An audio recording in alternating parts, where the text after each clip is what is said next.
नमस्कार दोस्तों, संयुक्त अकेडमी में आप सबका स्वागत है। हम लोग मैथ के सेशन में 2D पढ़ रहे हैं। 2D का बचा हुआ पार्ट आज हम लोग सबसे इम्पॉर्टेंट जो 2D का पार्ट है सर्कल वृत्त पढ़ेंगे। कोई सी भी परीक्षा हो, वृत्त से 1 से 2 प्रश्न हर हाल में बनते हैं। वृत्त अगर आप समझ जाइएगा, आपका ये वृत्त मैथ में भी प्रयोग होगा और फिजिक्स में भी प्रयोग होगा और बहुत जगह पर ये वृत्त का प्रयोग होता है। तो वृत्त बहुत अच्छे से आप लोग एक एक पॉइंट समझ जाइए। हम लोग आज पढ़ेंगे सर्कल वृत्त। ये है एक वृत्त। वृत्त का ये केंद्र है और इसको O से प्रेजेंट करते हैं। वृत्त का प्रतीक है COR। कहने का मतलब C से सर्कल, O से केंद्र, R फॉर रेडियस इसकी त्रिज्या है। तो अगर सबसे पहला बात इसमें होगा इसका क्षेत्रफल, तो वृत्त का क्षेत्रफल होता है पाई आर स्क्वायर। कहने का मतलब इस फार्मूले से वृत्त के क्षेत्रफल से पाई आर स्क्वायर से इसके बीच में ये जो स्पेस है हमको ये निकल के आएगा, इसी को कहते हैं एरिया। अगर आपसे बात कर दे वृत्त की परिधि, तो ये जो इसके किनारे किनारे का घेराव की लंबाई है यही कहलाती है परिधि या फिर परिमाप। और वृत्त का परिमाप होता है 2 पाई आर। परिमाप कहें चाहे परिधि कहें, ये होता है 2 पाई आर। और ध्यान से देख लीजिए ये चीज़, इसके केंद्र से इसके परिधि पर कोई भी रेखा खींच देंगे वो वृत्त की त्रिज्या होती है। कहीं भी किसी भी डायरेक्शन में कोई भी उसके केंद्र से उसके परिधि के किसी बिंदु पर रेखा खींच देंगे तो वो वृत्त की क्या कहलाएगी? त्रिज्या कहलाएगी। वृत्त के केंद्र से होकर जाने वाली रेखा वृत्त की सबसे बड़ी जीवा, इसी को व्यास कहते हैं। वृत्त के केंद्र से होकर जाने वाली रेखा वृत्त का व्यास या वृत्त की सबसे बड़ी जीवा कहलाती है। वैसे तो वृत्त में अनंत जीवाएं खींच सकते हैं, ये सब जीवा है। जो केंद्र से होकर गुजरेगी वो सबसे बड़ी जीवा होगी और वही वृत्त का व्यास कहलाता है। वृत्त का व्यास बराबर होता है 2 गुणे त्रिज्या। 2 गुणे त्रिज्या हम लोग यहाँ से समझ लेते हैं। मान लीजिए कि ये वृत्त है, तो इसके केंद्र से जो होकर जाएगी वही कहलाएगा व्यास।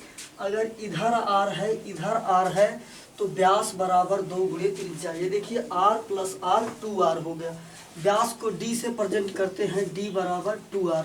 आपका पहला संबंध निकल के चला है। अगर आप बताना चाहेंगे व्यास और रेडियस में संबंध, तो हम कहेंगे व्यास त्रिज्या का दुगना होता है और त्रिज्या जो होती है वो व्यास की जो त्रिज्या होती है वो व्यास की आधी होती है। तो हम r बराबर d/2 बोल सकते हैं। तो r व्यास का आधा होता है और d जो है कहने का मतलब व्यास वो त्रिज्या का 2 गुना होता है। अगला प्रश्न ये अगर आपसे पूछ ले कि ये बताइए एक वृत्त से कितनी स्पर्श रेखाएं खींची जा सकती हैं? एक वृत्त से कितनी स्पर्श रेखाएं खींची जा सकती हैं? एक वृत्त से अनंत प्रकार की स्पर्श रेखाएं खींची जाती है। ये देखिए एक स्पर्श रेखा ये हो गई, ये हो गई, ये हो गई, ये हो गई, ये हो गई। अनंत प्रकार की स्पर्श रेखाएं किसी भी वृत्त से खींचा जा सकता है। 1 नंबर कभी कभी ऐसे ही पूछ लेता है। स्टैटिक जीके में भी ये वृत्त से स्टैटिक जीके में भी बहुत सारे प्रश्न बनाए जाते हैं। हम लोगों ने अभी तक ये समझा वृत्त का क्षेत्रफल पाई आर स्क्वायर, वृत्त की परिधि 2 पाई आर। अगर आपसे ये पूछ ले अर्धवृत्त है, तो अर्धवृत्त का अगर आपसे क्षेत्रफल पूछेगा तो भाई वृत्त का क्षेत्रफल पाई आर स्क्वायर था, तो अर्धवृत्त का क्षेत्रफल हो जाएगा पाई आर स्क्वायर का बटा 2। कहने का मतलब आधा। अगर इसकी परिधि पूछता है तो ये देखिए, अगर पूरे वृत्त की परिधि 2 पाई आर थी तो इतना कितना हो जाएगी, पाई आर हो जाएगा। लेकिन इसमें ये नीचे का व्यास जो है ये बढ़ जाता है, और व्यास बराबर हमने कहा था 2r, अर्धवृत्त का परिमाप ये होता है पाई आर प्लस का 2r, ये होता है अर्धवृत्त का परिमाप। चलिए, वृत्त के संबंध में हम लोग कुछ और बहुत इम्पोर्टेंट थ्योरम सीखते हैं। पहला चीज तो ये देख लीजिए, अगर आपसे इस पर भाई बहुत प्रश्न बनाता है, इस थ्योरम पर बहुत से प्रश्न बनाता है। ए है, ये बी है, और ये सी है, और ये डी है, ये मान लीजिए कि टी है। ऐसा इमेज जब भी कभी आपको दिख जाए तो आप ये समझ जाइए इनके बीच में संबंध होता है। यहाँ से उठाइए आप यहाँ तक पहुँचिए, ए टी क्रॉस, यहाँ से उठाइए आप यहाँ तक पहुँचिए, बी टी बराबर, यहाँ से उठाइए आप फिर यहाँ पहुँचिए, डी टी क्रॉस, यहाँ से लीजिए फिर यहाँ तक पहुँचिए, सी टी। ये हो गया। जब भी कभी आपको ऐसा वृत्त का मैटर मिले, आप इस फार्मूले में रख दीजिएगा, आपका तुरंत का तुरंत सॉल्यूशन मिल जाएगा। चलिए, हम लोग एक प्रश्न कर ही लेते हैं। मान लीजिए कि ये पूरा का पूरा ये जो दिया हुआ है 10 सेंटीमीटर है। अगर आपसे पूछ ले ये 10 सेंटीमीटर है, और मान लीजिए कि ये इतना जितना है x है, और ये 5 है, और ये मान लीजिए कि इतना जो है ये 6 है। तो चलिए हम लोग इसमें x का मान निकालते हैं। ए टी का मान है 5 प्लस x, हम कह देंगे 5 प्लस का x। बी टी यहाँ पर है x। डी से टी तक की दूरी है 10 इंटू सी टी का मान जो है, सी से टी तक की दूरी यहाँ पर 6 दिया हुआ है। हम लोग यहाँ से x का मान आसानी से फाइंड कर सकते हैं।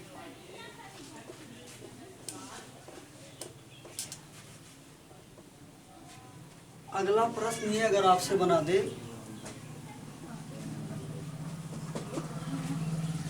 ये एक स्पर्श रेखा है, उसमें दोनों की दोनों रेखाएं छेदक रेखा थी, इसमें एक छेदक रेखा है और एक स्पर्श रेखा है।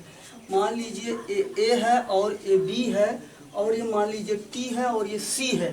तो देखिए यहाँ पर सी और टी सिर्फ ये 2 ही बिंदु है, तो हम ये कहेंगे सी टी का स्क्वायर बराबर, क्योंकि एक ही है तो इसका स्क्वायर कर देते हैं भाई। यहाँ से उठाएंगे यहाँ तक चलेंगे, हम कहेंगे ए टी क्रॉस बी से लेकर चलेंगे टी तक, बी टी। 1 नंबर इस पर बना देता है। चलिए, ये भाई 2 थ्योरम ये हो गए। तीसरा ये समझ लेते हैं हम लोग। तीसरा हम लोग ये समझते हैं,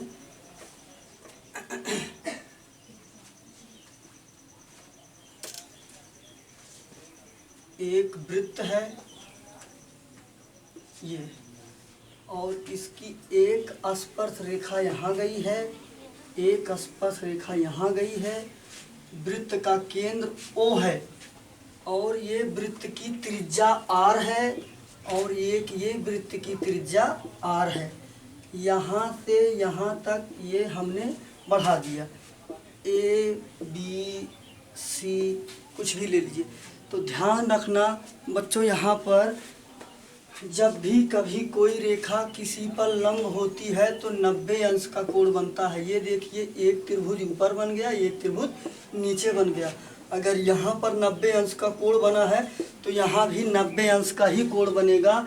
और जब भी कभी किसी त्रिभुज में 90 अंश का कोण बनता है तो वह त्रिभुज जो होता है वो समकोण त्रिभुज होता है। और समकोण त्रिभुज में हम लोग पाइथागोरस प्रमेय लगा सकते हैं। जब भी कभी आपको त्रिभुज के वृत्त के संबंध में, जब भी कभी त्रिभुज नहीं, वृत्त, हम लोग वृत्त पढ़ रहे हैं, वृत्त के संबंध में जब भी कभी आपको ऐसा इमेज मिल जाए तो आप वहाँ पर हमेशा पाइथागोरस प्रमेय लगाकर, इस त्रिभुज में आप लोग पाइथागोरस प्रमेय लगाकर चीज़ को निकाल सकते हो। ध्यान रखना, जहाँ पर 90 अंश का कोण होता है उसके सामने की भुजा कर्ण होती है। जैसे कि मान लीजिए ये समकोण त्रिभुज है, यहाँ 90 अंश कोण होगा तो इसके सामने की भुजा कर्ण होती है। तो ये भुजा हो जाएगी कर्ण, ये हो जाएगा आधार और ये हो जाएगा लंब।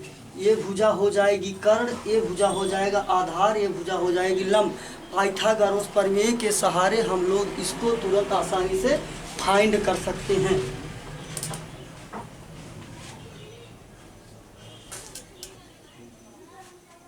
अब हम लोग ये पढ़ेंगे, जब दो त्रिभुज एक दूसरे को इंटरसेक्ट करते हैं, मतलब कि परच्छेदित करते हैं।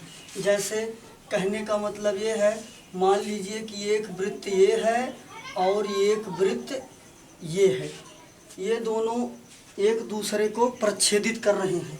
मान लीजिए कि यहाँ से यहाँ तक एक रेखा खींची गई है और एक है यहाँ पर A, यहाँ पर है B। इसका केंद्र है O1, इसका केंद्र है O2। तो यहाँ से यहाँ तक बढ़ा दीजिए इसको, यहाँ से ये इसकी त्रिज्या है, ये इसकी त्रिज्या है। इसको यहाँ बढ़ा दीजिए, इसको यहाँ बढ़ा दीजिए। अगर आपसे पूछ लेता है कि ये बताइए कि उनके केंद्रों के बीच की दूरी क्या होगी, अर्थात आपसे पूछ ले O1 O2 बराबर, तो हम कह देंगे अंडर रूट, ये देखिए इसकी एक त्रिज्या R1 है, इसकी त्रिज्या R2 है। तो इनके केंद्रों के बीच की दूरी अगर हमको कभी निकालना होगा तो उसका फार्मूला बनता है R1 का स्क्वायर प्लस का R2 का स्क्वायर। अब हम लोग इम्पॉर्टेंट चीज़ ये देखते हैं, मान लीजिए कि यहाँ पर कोई बिंदु D है, तो ये देख रहे हैं हम लोग ये समझ सकते हैं AD जितना है उतना BD होगा, AD जितना होगा उतना BD होगा। अर्थात हम लोग कह सकते हैं AD बराबर BD। अगर AD बराबर BD है तो हम लोग कह सकते हैं AB जो होगा इन दोनों का दुगना होगा। इतना पूरा इसका दुगना होगा चाहे इसका दुगना होगा। अर्थात हम कह सकते हैं 2AD बराबर 2BD। कहने का मतलब अगर हम पूछ ले AD अगर हमको फाइंड करना होगा इतनी लंबाई, तब हम कैसे निकालेंगे, तो हम ऐसे निकालेंगे R1/R2 अपान अंडर रूट R1 का स्क्वायर प्लस का R2 का स्क्वायर।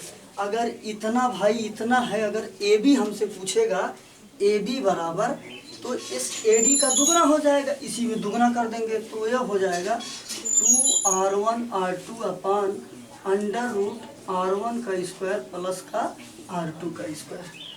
भाई जब भी कभी वृत्त प्रच्छेदित करेंगे तो इनमें इतने संबंध बनते, उनके बीच की दूरी ज्ञात करनी होगी।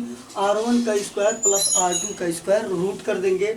अगर ये भुजा पूछती है तो हम लोग यहाँ से निकाल लेंगे AD बराबर R1R2 upon under root R1 square plus R2 का स्क्वायर। अगर ये पूरी भुजा कहती है तो बस इसी भुजा का हम लोग दुगना कर देंगे।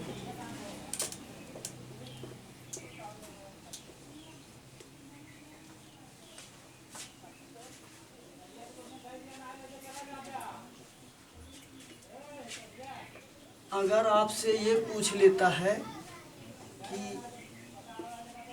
ये दोनों त्रिभुज जो हैं बाह्यता स्पर्श करते हैं, इसका सेंटर O1 है, इसका सेंटर O2 है, आपसे ये पूछ ले A और B, ये देखिए R1 है और ये क्या है R2 है, इनके केंद्रों को मिला दिया गया है।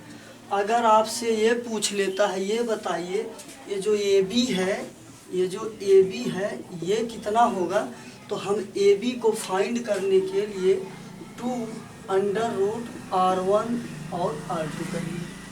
2 अंडर रूट R1 और R2 से AB की लंबाई को हम लोग तुरंत यहाँ पर फाइंड कर लेंगे। और ये देखिए ये इतना होगी R1, ये इतना होगी R2, दोनों के केंद्रों के बीच की दूरी को पूछेगा तो हम लोग R1 और R2 को ऐड कर देंगे। अगर आपसे पूछता है O1 O2 तो हम कहेंगे R1 प्लस का R2। यहाँ से हम लोग इसको आसानी से निकाल सकते हैं। ये भाई इम्पॉर्टेंट थ्योरम है, नोटिस कर लीजिएगा। हम लोग अगला वृत्त से ही पढ़ते हैं।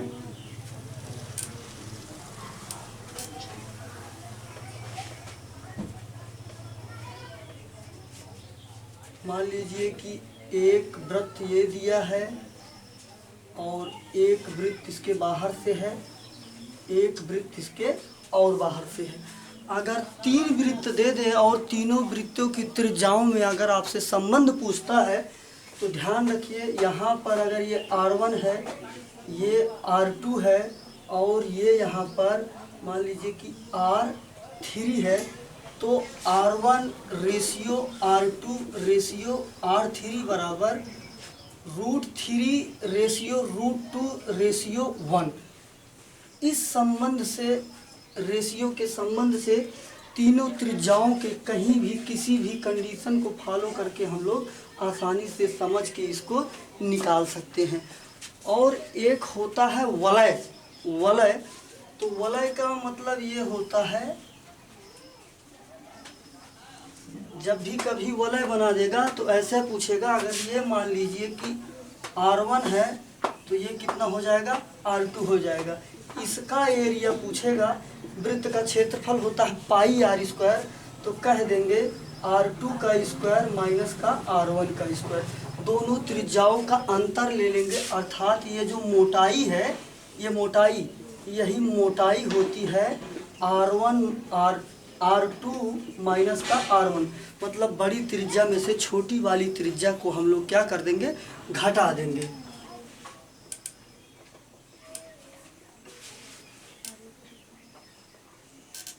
वृत्त के संबंध में सबसे इम्पोर्टेंट बात ये बनती है, जो चक्कर लगाए जाते हैं, जो गाड़ी के पहिए से या कोई भी गोलाकार चीज़ होगी, गोलाकार नहीं कहेंगे हम, जो भी वृत्ताकार चीज़ होगी वो चक्कर लगाती है। उसके चक्करों के बाद उसकी दूरी, जो संबंध होता है हम लोग ये समझते हैं, चक्कर बराबर होता है, मतलब चक्कर की संख्या बराबर होता है, चक्कर की संख्या बराबर होता है दूरी, दूरी अपॉन 2πr।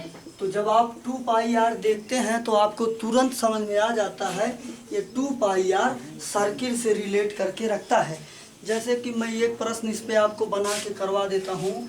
गाड़ी का एक पहिया, गाड़ी का एक पहिया जिसकी त्रिज्या 14 सेंटीमीटर है, गाड़ी की एक पहिया जिसकी त्रिज्या 14 सेंटीमीटर है, तो ये बता दीजिए आप 50 चक्कर में, चक्कर की संख्या 50 चक्कर में ये पहिया कितनी दूरी तय करेगी। तो हम लोग यहाँ पर इसको रखते हैं, यहाँ पर चक्कर की संख्या दिया हुआ है 50 और दूरी हमको ज्ञात करनी है, दूरी मान लेते हैं x। हाँ भाई, आप लोग ऑप्शन देखिएगा, ऑप्शन में जिसमें भी ऑप्शन दिया रहे, metre, centimetre, kilometre, millimetre, decametre, decimetre, किसी भी पैमाने में दिया रहे, आप हमेशा यूनिट को बराबर करके ही करिएगा, तभी आपके प्रश्न का सटीक आंसर मिलेगा। नहीं तो कुछ परिवर्तन हो जाएगा, कुछ दूसरा चीज़ निकल जाएगा, ध्यान रखिएगा।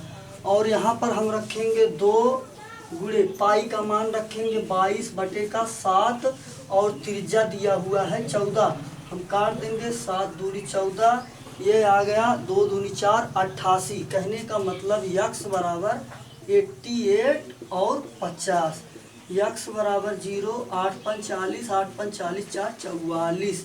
तो ये 44 क्या आया, यहाँ पर देखिए ये सेंटीमीटर में था इसलिए आएगा सेंटीमीटर।